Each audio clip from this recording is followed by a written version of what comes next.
ಇವರು ಸುಮ್ಮನೆ ಈಗ ಇದೇ ಹೋರಾಟ ಕುಮಾರಸ್ವಾಮಿ ಇದು ಡಿ ಕೆ ಶಿವಕುಮಾರ್ ಅವರು ಮುಖ್ಯಮಂತ್ರಿ ಆದಮೇಲೆ ಯಾಕೆ ಬೀದಿಗೆ ಬಂದ್ರು ಇವರು ಅಂದರೆ ಎಲ್ಲ ಒಂದು ಕಡೆ ಡಿ ಕೆ ಶಿವಕುಮಾರ್ ಅವ್ರ ಮೇಲೆ ಒಂಥರ ವೆಂಜನ್ಸು ಡಿ ಕೆ ಶಿವಕುಮಾರ್ ಅವ್ರಿಗೆ ಪಾಪ್ಯುಲಾರಿಟಿ ಬಂದ್ಬಿಡ್ತದೆ ನಾನೇನಾದರೂ ಮಾಡಿ ಇದನ್ನು ಮಸಿ ಬೆಳಿಬೇಕು ನಮ್ಮ ಜನಾಂಗದಲ್ಲಿ ನಾನು ಒಬ್ಬನೇ ಇರಬೇಕು ಡಿ ಕೆ ಶಿವಕುಮಾರ್ ಇನ್ನೊಬ್ಬ ಪರ್ಯಾಯ ನಾಯಕ ಆಗಬಾರ್ದು ಇದು ಅವರ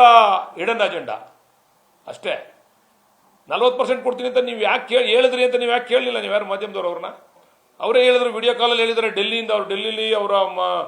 ಇದರಲ್ಲಿ ಏನೋ ಅವರ ಮಂತ್ರಿ ಮಾಡಿದಾರೆ ಅವ್ರನ್ನ ರೆಸಿಡೆನ್ಸಿಯಲ್ಲಿ ಕೂತ್ಕೊಂಡು ಮಾತಾಡಿರೋದು ಅವರು ಜನ ಇಲ್ಲಿರೋ ಜನರ ಹೋರಾಟಗಾರರು ಕೇಳಿದಾಗ ನಾನು 40% ಕೊಡೋಕೆ ಒಪ್ಕೊಂಡಿದ್ದೆ ಅಂದರೆ ನಾನು 45-50% ಕೊಡೋಕೆ ಒಪ್ಕೊಂಡಿದ್ದೀವಲ್ಲ ನಾವು ಅರೆ ಅವ್ರಿಗೆ ಇಷ್ಟೇ ಡಿ ಕೆ ಶಿವಕುಮಾರ್ ಅವ್ರ ಮಕ್ಕಕ್ಕೆ ಮಸಿ ಬೆಳಿಬೇಕು ಇದೇ ದೇವೇಗೌಡರ ಹತ್ರ ಹೋಗಿ ರೈತರು ಕೇಳಿದಾಗ ಅವ್ರ ಮಗ ಮುಖ್ಯಮಂತ್ರಿ ಆಗಿದ್ದಾಗ ಕರೆದಿ ಮಗನಿಗೆ ಹೇಳ್ಬಿಟ್ಟು ಬಿಡಿಸ್ಬೋದಾಗಿತ್ತಲ್ವ ಅವರು ದೇವೇಗೌಡರು ಅವತ್ತಿಲ್ಲದೆ ಇರತಕ್ಕಂಥ ಆಸಕ್ತಿ ಇವತ್ತೇನು ರೈತರ ಮೇಲೆ ಬಂದಿದೆ ದೇವೇಗೌಡರಿಗಾಗಲಿ ಕುಮಾರಸ್ವಾಮಿಗಾಗಲಿ ರೀ ಎಲ್ಲರೂ ರಿಯಲ್ ಎಸ್ಟೇಟ್ ನೋಡ್ರಿ ಯಾರು ರಿಯಲ್ ಎಸ್ಟೇಟ್ ಮಾಡಿಲ್ಲ ರೀ ಈಗ ಅಶೋಕ್ ಪಾಪ ಮಾತಾಡೋನೆ ಅಶೋಕ್ ಏನು ಕುಬೇರನ್ ಮಗನಾ ಕುಬೇರನ್ ಮಗ ಏನ್ರಿ ಅಶೋಕ್ ಅವ್ನಿಗೆ ಆಸ್ತಿ ಬತ್ತಲ್ಲ ತನಿಖೆ ಮಾಡಿಸ್ತೀರ ಅದನ್ನೆಲ್ಲ ಅಶೋಕನ ಆಸ್ತಿ ಸಂಪಾದನೆ ಆಯ್ತಲ್ಲಪ್ಪ ಅವ್ನಿಗೆ ಎಷ್ಟು ಆಸ್ತಿ ಇತ್ತು ರಾಜಕೀಯಕ್ಕೆ ಬಂದಾಗ ಈಗ ಅಶೋಕನ್ಗೆ ಎಷ್ಟು ಆಸ್ತಿ ಇದೆ ಅವನೇನು ಕುಬೇರನ್ ವಂಶಸ್ಥಾನಲ್ಲ ಟಾಟಾ ಬಿರ್ಲನ್ ವಂಶಸ್ಥಾನ ಅಶೋಕ ಅಶೋಕನ್ಗೆ ಹೇಳ್ತೀನಿ ಗೌರವವಾಗಿ ಮಾತಾಡಲಿ ಡಿ ಕೆ ಶಿವಕುಮಾರ್ ಅವ್ರ ಬಗ್ಗೆ ಏಕವಚನದಲ್ಲಿ ಮಾತಾಡಿದ್ರೆ ನಿಮ್ಮ ಅಪ್ಪನಾಗ ಮಾತಾಡೋದು ಗೊತ್ತು ನಮಗೆ ಗೌರವವಾಗಿ ಮಾತಾಡ್ಬೇಕು ಅಶೋಕ್ ವಿರೋಧ ಪಕ್ಷದ ನಾಯಕ ನೀನು ಅನ್ಲಾಯಕ ವಿರೋಧ ಪಕ್ಷದ ನಾಯಕ ಆಗಕ್ಕೆ ನೀನೇನು ಕುಬೇರನ್ ಮಗ ಏನಪ್ಪ ಟಾಟಾ ಬಿರ್ಲನ್ ಮಗನ ನಿನ್ಗೆ ಹೆಂಗೆ ಬತ್ತ ಆಸ್ತಿ ಅಲ್ಲ ಸ್ಕೂಲ್ ಬಂದದೆ ಕಾಲೇಜ್ ಕಟ್ಟಿದ್ಯಾ ಕೋಟ್ಯಾಂತರ ರೂಪಾಯಿ ಬಾಡಿಗೆ ಬತ್ತಾದೆ ನಿನ್ಗೆಲ್ಲಿಂದ ಬತ್ತು ಏನೋ ಹೊಲ ಓದ್ತಿದ್ಯಾ ನೀನು ಮರ್ಯಾದೆಯಾಗಿ ಮಾತಾಡಲಿ ಒಬ್ಬ ಮುಖ್ಯಮಂತ್ರಿಗೆ ಏಕವಚನದಲ್ಲಿ ಮಾತಾಡ್ತಕ್ಕಂಥದ್ದು ಎಷ್ಟು ಸರಿ ನೋಡ್ರಿ ಇವರೆಲ್ಲ ಕಮ್ಯುನಿಟಿ ಲೀಡರ್ಗಳು ಅಶೋಕ್ ಆಗಲಿ ಕುಮಾರಸ್ವಾಮಿ ಆಗಲಿ ಇವರು ಡಿ ಕೆ ಶಿವಕುಮಾರ್ ಅವ್ರು ಮುಖ್ಯಮಂತ್ರಿ ಆಗೋದನ್ನ ತಡ್ಕೊಳಕ್ಕಾಗಿಲ್ಲ ಇವರು ಸುಮ್ಮನೆ ಈಗ ಇದೇ ಹೋರಾಟ ಕುಮಾರಸ್ವಾಮಿ ಇದು ಡಿ ಕೆ ಶಿವಕುಮಾರ್ ಅವ್ರು ಮುಖ್ಯಮಂತ್ರಿ ಆದಮೇಲೆ ಯಾಕೆ ಬೀದಿಗೆ ಬಂದ್ರು ಇವರು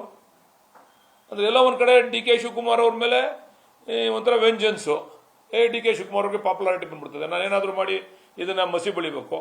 ನಮ್ಮ ಜನಾಂಗದಲ್ಲಿ ನಾನು ಒಬ್ಬನೇ ಇರಬೇಕು ಡಿ ಕೆ ಶಿವಕುಮಾರ್ ಇನ್ನೊಬ್ಬ ಪರ್ಯಾಯ ನಾಯಕ ಆಗಬಾರ್ದು ಇದು ಅವರ ಹಿಡನ್ ಅಜೆಂಡಾ ಅಷ್ಟೇ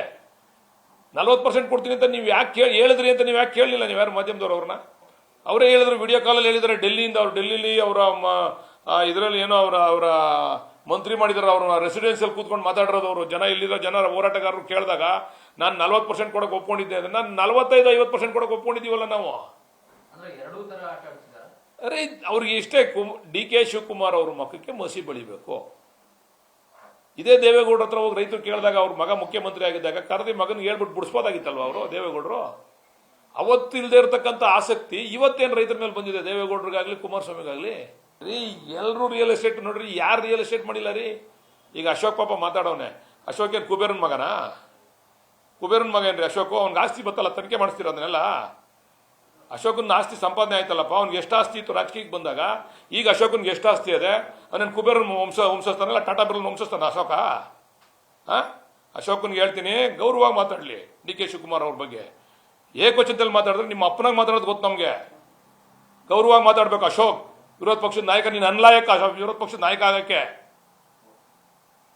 ನೀನೇನು ಕುಬೇರನ್ ಮಗ ಏನಪ್ಪ ಟಾಟಾ ಬಿರ್ಲನ್ ಮಗನ ನಿನ್ಗೆ ಹೆಂಗೆ ಬತ್ತ ಆಸ್ತಿ ಅಲ್ಲ ಸ್ಕೂಲ್ ಬಂದದೆ ಕಾಲೇಜ್ ಕಟ್ಟಿದ್ಯಾ ಕೋಟ್ಯಾಂತರ ರೂಪಾಯಿ ಬಾಡಿಗೆ ಬತ್ತಾದೆ ನಿನ್ಗೆಲ್ಲಿಂದ ಬತ್ತು ಏನೋ ಹೊಲ ಓದ್ತಿದ್ಯಾ ನೀನು ಮರ್ಯಾದೆಯಾಗಿ ಮಾತಾಡಲಿ ಒಬ್ಬ ಮುಖ್ಯಮಂತ್ರಿಗೆ ಏಕವಚನದಲ್ಲಿ ಮಾತಾಡ್ತಕ್ಕಂಥದ್ದು ಎಷ್ಟು ಸರಿ ನೋಡ್ರಿ ಇವರೆಲ್ಲ ಕಮ್ಯುನಿಟಿ ಲೀಡರ್ಗಳು